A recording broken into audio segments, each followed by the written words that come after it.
नमस्कार मित्रांनो, मी भूषण रमेश महाजन, नाशिक। आज आपण देवतांचे जे काही उपचार केले जातात, पंचोपचार, षोडशोपचार, राजोपचार, याद्वारे देवतांचं पूजन अर्चन केलं जातं आणि मग हे उपचारच तुम्हाला फलसिद्धी प्राप्त करून देणारे असतात। आपली एकाग्रता वाढवण्याचं कार्य उपचार करत असतात। उपचारातून एकाग्रता साकार होत असते।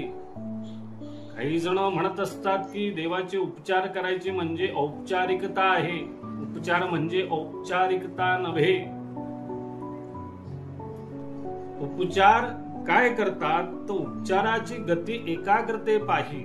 देवतांचे उपचार करत असताना मन आपलं त्या उपचाराद्वारे देवतांप्रती एकाग्र होतं, म्हणजे एकाग्रता वाढवण्याचं कार्य त्या पूजेमध्ये काय करत असतील तर उपचार करत असतात आणि हे उपचारच एकाग्रतेला साकार देखील करत असतात। म्हणून उपचार असतात, उपचारांना महत्व आहे। प्रत्येक उपचाराने काय फल प्राप्त होतं हेही नोंदणीकृत आहेत आणि उपचार म्हणजे औपचारिकता नव्हे, ते व्यर्थ नव्हे, हे लक्षात घेतलं पाहिजे। कोणी म्हणत असेल उपचार म्हणजे औपचारिकता आहे, पूजा म्हणजे औपचारिक आहे, असं म्हणून जर करायचं म्हणून जर करत असाल तर मग तिथे ते केले जाणारे उपचार व्यर्थ होत असतात।